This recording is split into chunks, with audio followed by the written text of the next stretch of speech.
Hey everybody, how are you? This is Kim Anderson and I am here with our next civics lesson.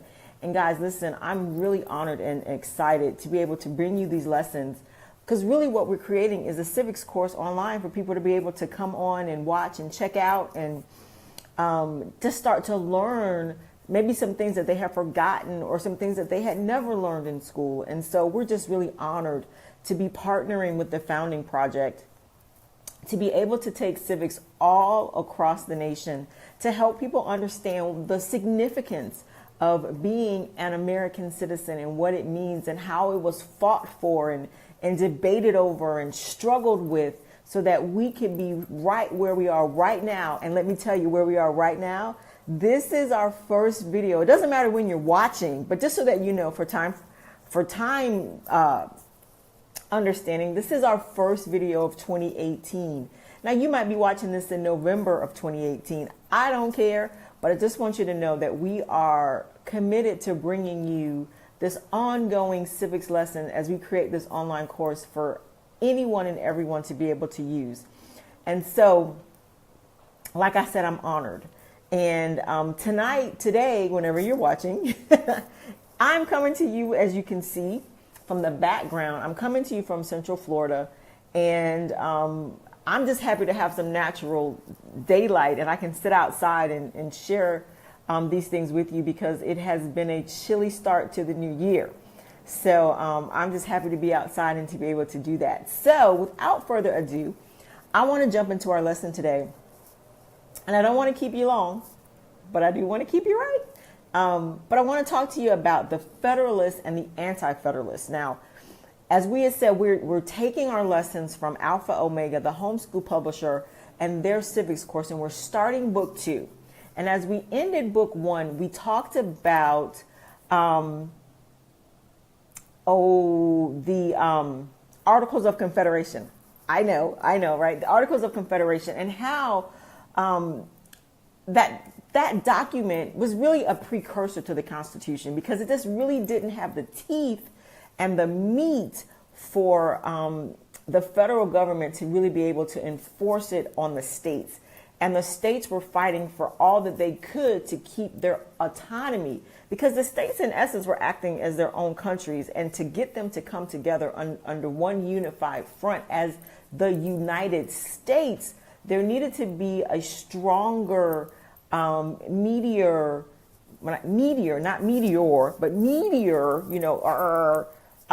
document that held the states accountable in ways that the Articles of Confederation just could not. And so we have in the spring and summer of 1787, once again, another gathering in Philadelphia. Hey, thank goodness for Philadelphia, right? Another gathering in Philadelphia. From May to September, that has become known as the Constitutional Convention. And so this is actually really the foundation of the country because they're literally getting ready to throw out the Articles of Confederation. And once again, and the Articles of Confederation, let's be clear, when they were done, it was radical. It was new. It was still cutting edge. But as they implemented it and tried to execute it, that's when they found out that it was better in theory than it was in practice. And they needed something that was stronger in practice so that it could continue to galvanize the United States. Okay. And so we're here in Philadelphia in 1787 from May to September. And the statesmen from all over this great land, as we knew it then, had come together to Philadelphia to hash this out. Because the one thing that the Federalists and the Anti-Federalists, and I'll talk about that in a minute, what they could agree on was that, and they didn't agree on much, as we'll see, but one of the things they agreed on was that the Articles of Confederation, they had to go. But what that meant was a couple of different things. And so the Federalists were in favor of a stronger central government, and they wanted a constitution. They wanted they were in favor of a stronger federal central government, and the Anti-Federalists, if you could put it in those terms, it's not that they were opposed to a constitution. They were just more in favor of individual rights and not having a federal government usurp or dictate to an individual in regards to their liberties and to their freedoms. Okay. And so they debated. I mean, you had these two opposing sides, but they knew that they had to come up with something that was going to be different, inclusive. And I really appreciate the fact that they really did not shy away from debate. And what happened, if I could give you sort of the guys that were on the Federalist side, and then we'll bring on the guys that were on the Anti-Federalists. It's not that they were Anti-Federalists, like they were anti the country. They just were anti, and they sort of got that name by default, right? Because the Federalists were like, we are the people that want the Constitution. If you don't want the Constitution, you're against us, so now you're anti. They weren't against it per se. They were just very pro the individual, and they did not want the government to forget the individual rights of the citizens. Now you still have to remember they have the residue of the monarchy and how the monarchy dictated to the citizenry. And so there's still this residual residue, say that twice. But there's this underlying remembrance of how dictatorial or totalitarian and how oppressive a monarchy can be. And the Anti-Federalists are fighting for everything they have to not let this new opportunity of government slip back so easily into that form of government. So they were labeled Anti-Federalists, but they were just really pro the individual rights and liberties. Can we just put it in that term? Now, the Federalists, I'm going to just give you some names. So if I look down, just know that's what I'm doing. Federalists were, they're an interesting group because they were well organized. They had good funding. They had been involved pretty much in the Revolutionary War. And so they had dealt with things on a national issue. And so their names as Federalists and statesmen were more prominent than the Anti-Federalists, with one exception. But the Federalists were led by James Madison. We've heard of him. Alexander Hamilton, John Jay, John Marshall, James Wilson, John Dickinson, and Roger Sherman. Now, they were strengthened because it was believed at that time that the two most influential statesmen, George Washington and Benjamin Franklin, were Federalists. Now, as far as history goes, don't you think you pretty much want to be on the side of George Washington? Like, he was like the guy to be on the side of. And so because the Federalists were, so well organized in their arguments, what they began to do to promote their cause back to the people was that they began publishing articles, written articles in newspapers around the country at the time. And those writings became known, what we can go back and read today, as the Federalist Papers. And the Anti-Federalists did the same thing. But it was this sort of this ongoing public debate about how to form this new government. And once again, the Federalists wanted a stronger central government. Now, I don't think they wanted total control to go to the federal government on that level, but they just needed it to be stronger than the Articles of Confederation. And the Anti-Federalists kind of just wanted it to be the Articles of Confederation, just add on to it. You know what I'm saying? And so they're on opposite sides, but not, because they know they've got to do something. And so if I tell you who some of the Anti-Federalists are, you've heard of them too. Patrick Henry, George Mason, Richard Henry, James Monroe, John Hancock, Samuel Adams, the real Samuel Adams, Thomas Paine, and there was one other person that was in the Anti-Federalist camp, some guy named Thomas Jefferson. Anybody ever heard of him?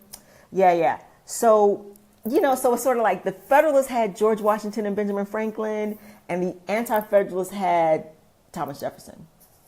Yeah, they're going to debate. There's going to be a debate there. And so they had lots of political differences. I'm just looking down at my notes. Like I said, but the one thing that they were in agreement about was the fact that something needed to change. And they disagreed about everything. They disagreed about should there be 3 branches of government? They disagreed about the power over the federal government over the states. They disagreed about everything. They literally disagreed about everything. There was nothing that they agreed on except that there needed to be change. Now, here was the Anti-Federalists' strongest argument. And I think they sort of forsook everything else for this one argument. And they wanted a Bill of Rights. But the Federalists said, if we don't include every individual liberty in a Bill of Rights, then the federal government at some point in the future can say, if it's not mentioned, then it's fair game. Then we can take control of that. And so, but the Anti-Federalists were adamant. This was their one major sticking point, because literally they gave in on everything else. They gave in on everything else. 3 branches of government, the Constitution, but they were like, we have to have a Bill of Rights. We have to have a Bill of Rights. We have to have a Bill of Rights, because what do the Bill of Rights do? Now, I actually went and picked up my handy dandy pocket Constitution, and I looked at it, because so much of what I think is the Constitution is actually the Bill of Rights.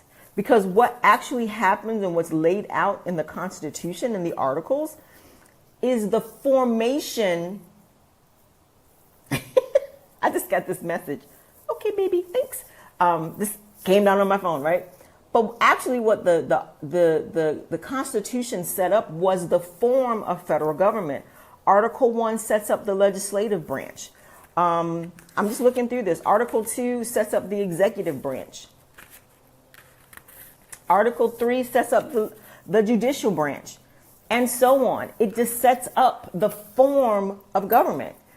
But the Bill of Rights, which is the first 10 amendments to the Constitution, protects the individual liberties that we have. And isn't that amazing? They came up with this great Constitution and immediately came up with 10 amendments, right? Like this great, awesome document. And then they came up with these 10 amendments, which became the Bill of Rights, which, when we today think about it, the individual rights that we have guaranteed in the Constitution and the Bill of Rights are sort of what makes us Americans. It's what we stand on. We have freedom of speech. We have the right to bear arms. We have the right not to incriminate ourselves, because that's what they put in. So the Anti-Federalists are who we have to thank for that Bill of Rights that actually protects us individually from the federal government. Isn't that amazing? Now, as I was thinking about that, I was like, well, which camp would I have been in? Would I have been a Federalist, or would I have been an Anti-Federalist? And it's kind of hard, because we've grown up, those of us that are watching this video, we've grown up under both, right? We've grown up understanding the beauty of having individual liberties, understanding the power of states' rights covered by a federal government. And isn't it awesome and amazing that we have such freedom and liberty because of the Bill of Rights, that we can live in states that are equal to our own individual beliefs as we interpret them in the Bill of Rights? We have that ability. We are free to move about the country. Oh my gosh, my battery was shutting down. Okay. Here we go. I got to wrap this up. Don't shut down. Okay. So I'm just going to keep talking, and I'm believing that you can hear me. So Thomas Jefferson is really key and central to getting the Bill of Rights included as an amendment to the Constitution. Because it is said that he while he was in France as the ambassador, while this debate was going on, that he wrote letters back to his Federalist friends, telling them that the people were entitled to a listing of their rights. And so, guys, It's a key debate. It's crucial to our understanding that there were groups and factions, but they came together, and even still, despite their differences, they created a constitution that created our form of federal government and a Bill of Rights that stated on a federal level what our individual liberties were and how important they were to be protected for us and from the federal government so that they could not infringe upon our individual rights. I'm telling you, this understanding makes it a great day to be an American. So guys, I'm going to wrap it up here because my battery is about to run out. Hello, somebody. What is that about? So this is Kim Anderson, Kim in all caps. Follow the Founding Project on Facebook, like our website. Send me your caps so I can continue to give you guys shout outs. I'm so honored to have been with you today. When we come back, our next message is going to be entitled As Good as It Gets. I can't wait to hear what that's about. All right, guys, I got to go. I got to run. I will talk to you soon. Kim Anderson, over and out. Bye-bye.